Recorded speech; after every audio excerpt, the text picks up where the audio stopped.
Hey y'all, welcome back to Heritage Acres Homestead. I am Chas, and today we're gonna talk about something that's affecting our area and many others around us. And we are looking at a winter storm, which is not that common for our neck of the woods.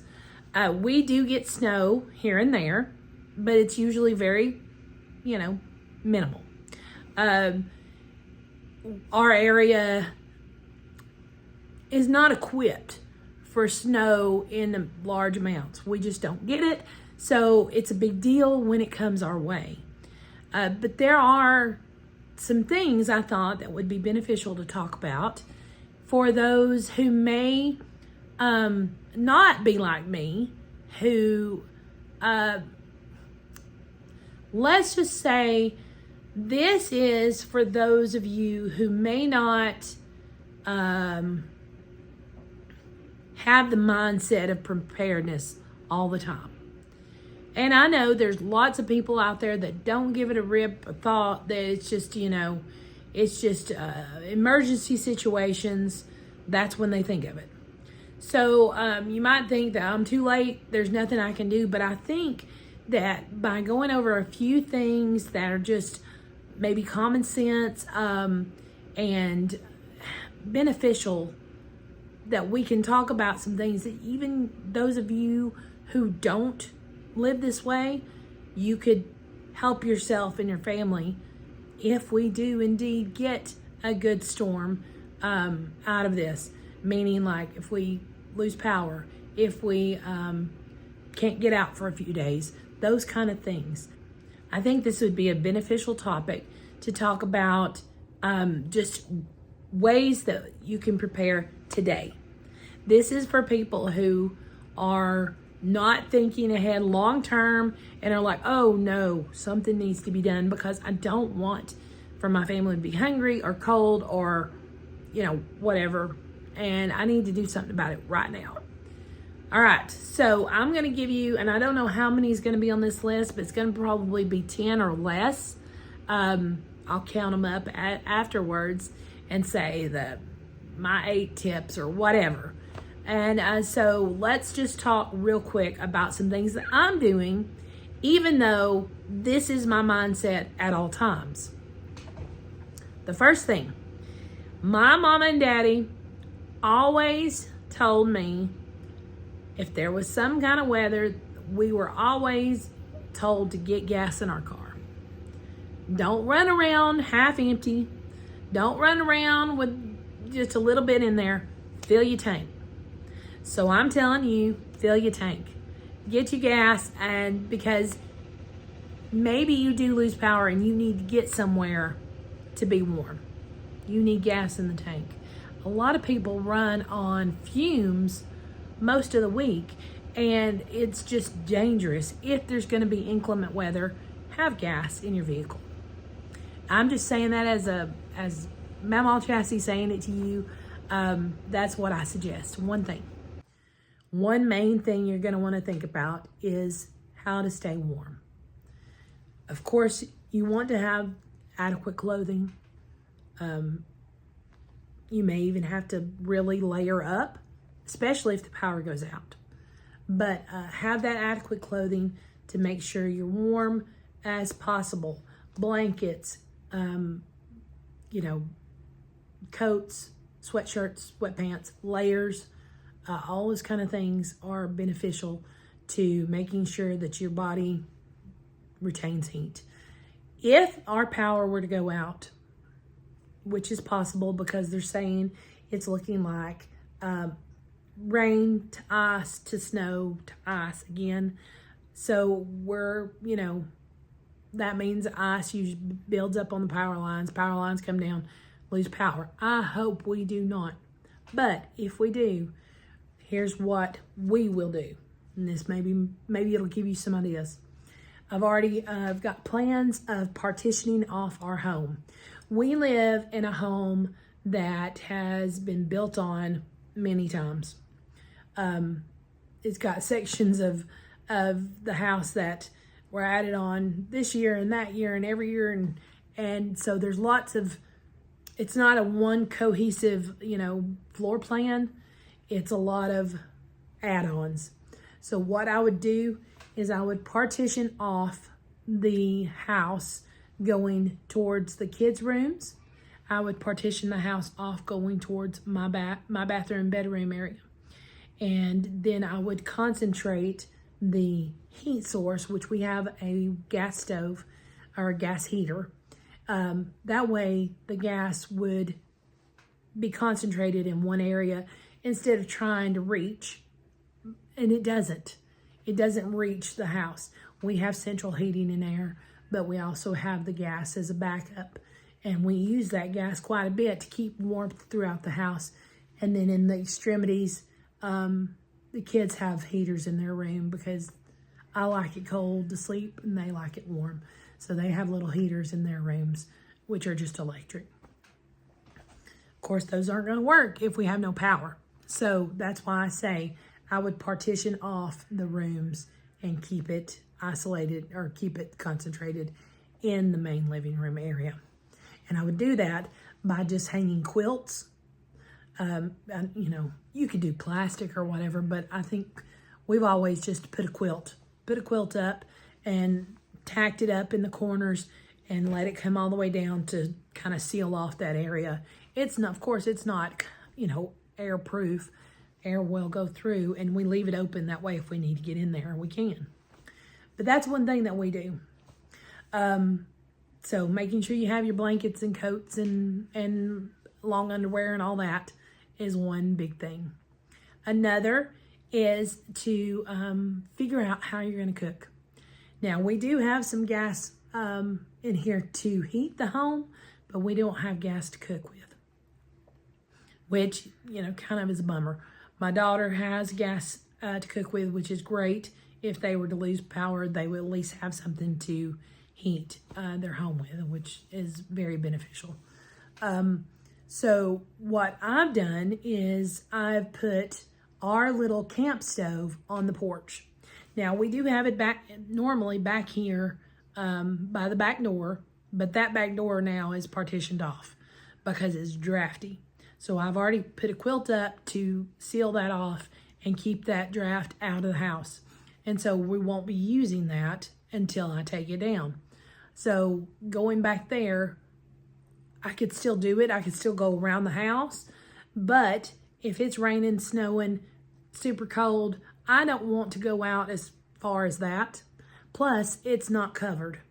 So what I've done is brought the camp stove up here on the porch, and I put it in the corner, or not really in the corner, but against the rail.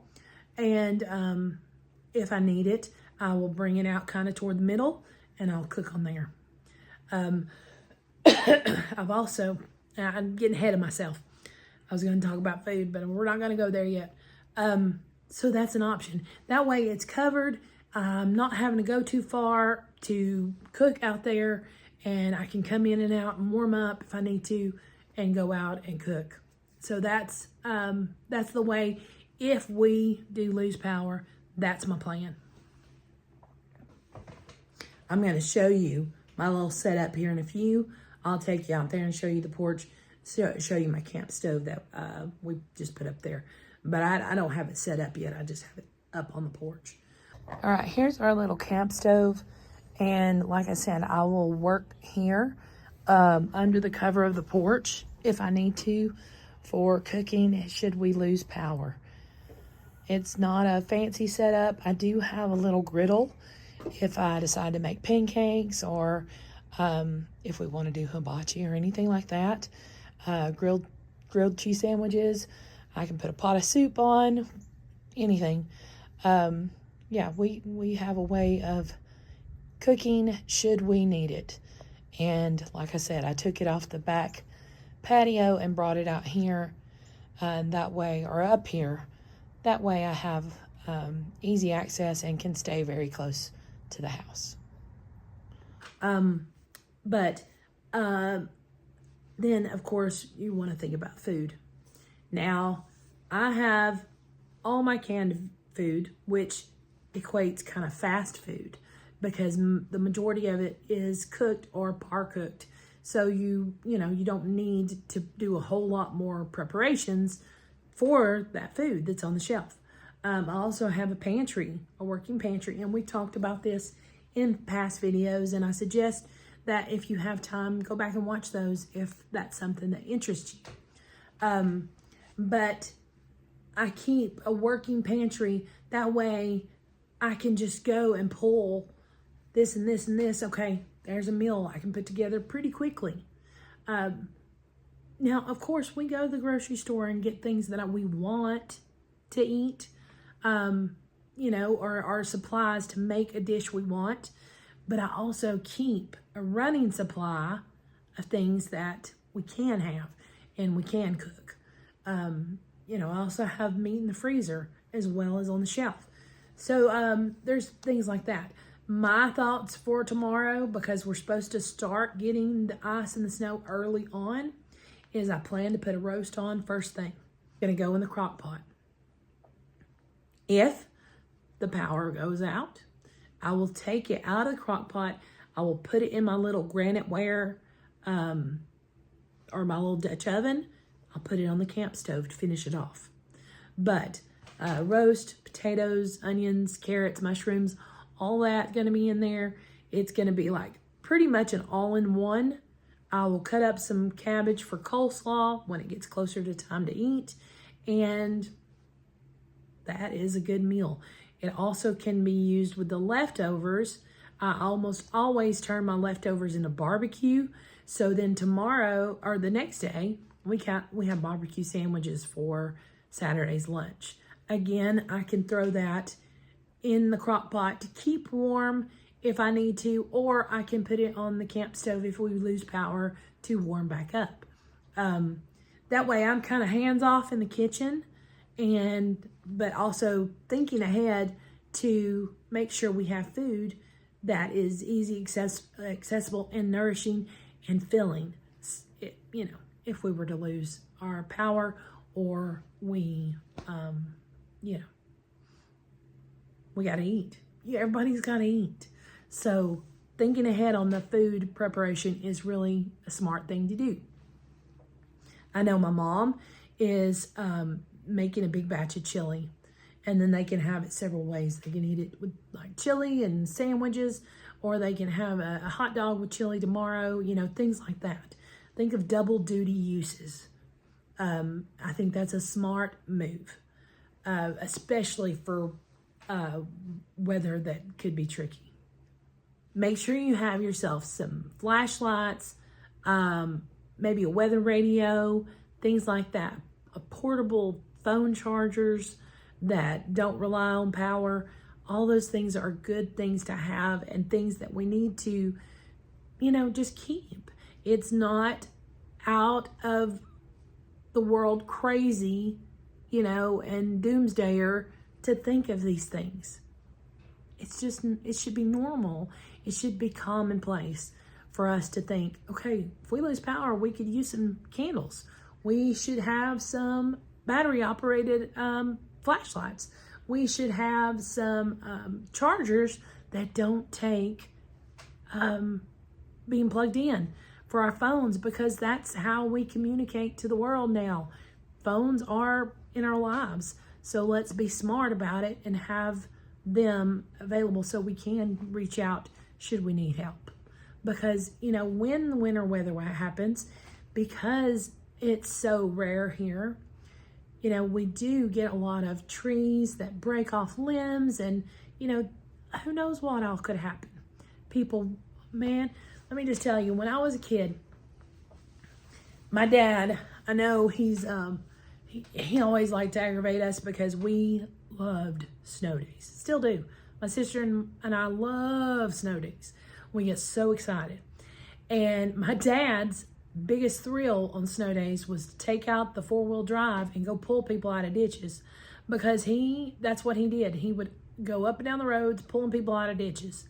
And that's what he always did when we were young, because so few people know how to drive on it. They think, well, I'm just going to get out and go here and there. And I hate to admit it, but the stereotype is true. A lot of the South has no idea how to drive on snow. I mean, I could drive if I had to, and I think I would be fine because I got a little bit of common sense, but I don't drive on the snow if I can help it. The only way I'd get out is if I had to. I am one of those that says, okay, boys and girls, let's hunker down and stay home. I'm going to be prepared, and there's no reason I need to get out. And that way, should my kids need to come here, there is a place for them that I'm ready. I'm prepared, and I think ahead. And I think that's a great way of being. And it's not a scared mindset. When I've said before 100 times that thinking ahead and being prepared is not a bad thing. It's a very prudent, it's wise, it's when you are prepared yourself, there are things you can do to help others. I have 3 children that do not live in my home anymore. Now they're adults. I say they're children. They're my children. They're my babies. And should they need to come home because of bad weather, they are welcome right back here, and we can take care of them. And I think that's just a wise way of living. Everybody's different. You can think how you want, but that's how I think, and that's how I do. Another thing you need to think about is water. Now, this is not just drinking water. This is water to use for other things as well. Washing dishes up, or for cooking, or for brushing your teeth, or flushing a toilet, things like that. Heaven forbid you have a pipe freeze, but it happens when things get cold like this. And so thinking ahead and making sure you have water is a really smart thing to do. Even if it's just you buy a few gallons from the store. Now, when we were growing up, and what I still do now, is I make sure one of my bathtubs is nice and clean. I fill that up with water. That way, if we need to flush toilets, or if we need to heat some up for washing dishes, things like that, I can go in there. I can scoop out a few gallons with a jar or bucket or whatever, and I have something to use. A bathtub will hold a lot of gallons of water. And so that is a good way of having some extra water should you need it. Another thing, for drinking, if you don't have a water,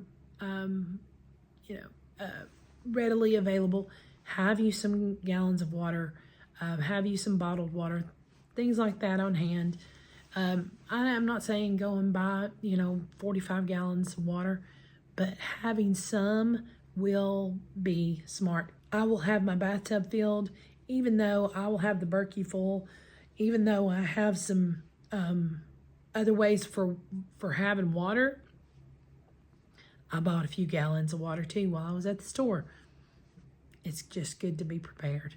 That water won't go to waste. It will be used. If we don't need it for XYZ, it'll still be used. So that's another beneficial thing that I think that we might forget about if we're not used to thinking ahead. And then, of course, thinking on what you need on a daily basis. If you're low on toilet paper, get y'all some toilet paper. If you're low on, whatever it is you drink besides water, if you drink milk, if you drink, there's a stereotype, again, about the South that we see a snowflake, we all run to the grocery store and we get milk and bread and milk, bread, and eggs. And then there's another, funny thing that goes around and says, well, we do with that milk, bread, and eggs. Once we only get just a dust and a snow, well, we make French toast with it.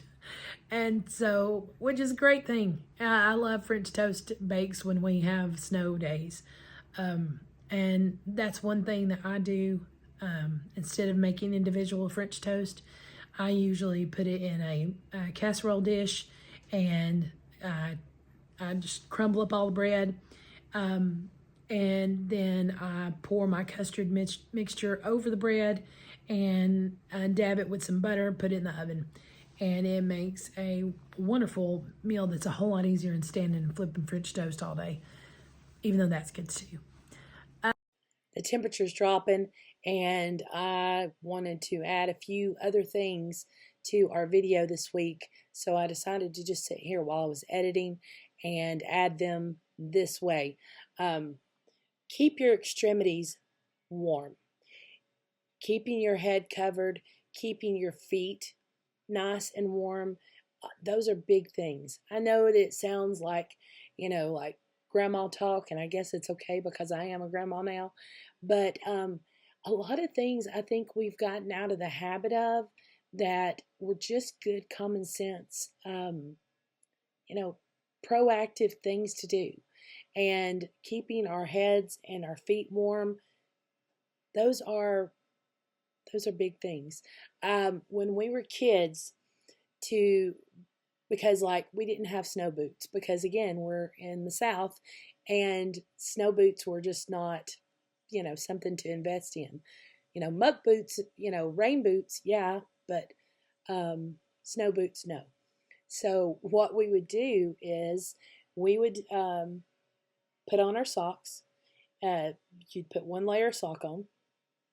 Then you would take a bread bag, put that bread bag on. Then you would put another layer of sock on top. And that's what you would wear, because if that sock on the outside, that was right into the boot, got wet, the bread bag would try to seal off the other sock to keep the foot warm and dry still. Now, it didn't always work. Bread bags are not water resistant, but it did kind of repel a bit of water, and it helped some. And, that's what we did. But think about that. You want to keep the wetness away, because the wetness will make you feel colder faster. Same thing with your head. If you're going outside to do chores, like I will be, go out and cook if need be, if I don't have something covering my head, that dampness will get down on my hair and in my head, make me feel a lot colder than it will if I keep something on my head to keep that warmth inside. Gloves as well. But most people still wear gloves, but I'm just telling you, hats are not necessarily just for fashion nowadays. Even though this one's really cute, I made it. It's not just for fashion. It's for a purpose, to keep that head warm. I'm feeling the air just seemingly getting colder throughout the day, and so I was chilling a little bit, and I decided I need to put a hat on while I was finishing up this video. And I just think so much has happened throughout the course of generations that I don't know what it was, if we just stopped listening or we just stopped caring about normal, common sense life, stuff that we need to do just to live, to make smart choices. I'm not sure what happened, where the chain got broken, but I do believe it's important to start putting those links back together and getting that normal, everyday common sense back into the ears and to the minds of our young people. So you may never have heard a story like that, but it is true. Bread bags were definitely things that we used. I know there's a lot, fancier things, and more people have more things nowadays, it seems. But if you're looking for something to temporarily waterproof your feet, bread bags are a good way to go. Bread is another thing. It's because everybody's thinking like, I'm going to eat a sandwich or whatever. If you still have power or you have a cooking source, baking while it's cold will help radiate heat, put heat back into your home. So bake you a batch of cinnamon rolls, bake you some bread, bake you a cobbler, just something that's going to put some more heat back into the home and keep your home warmer. It's perfect time to bake bread when it's cold. Yeah, it does take a while for it to rise because it's cold, but the oven's heating, it's warm, and you're putting off heat to help warm up your area. I think that's kind of it, just for a small, condensed. This is what I would do. This is how I handle it. Right off the cuff, kind of, I'm preparing for winter weather today.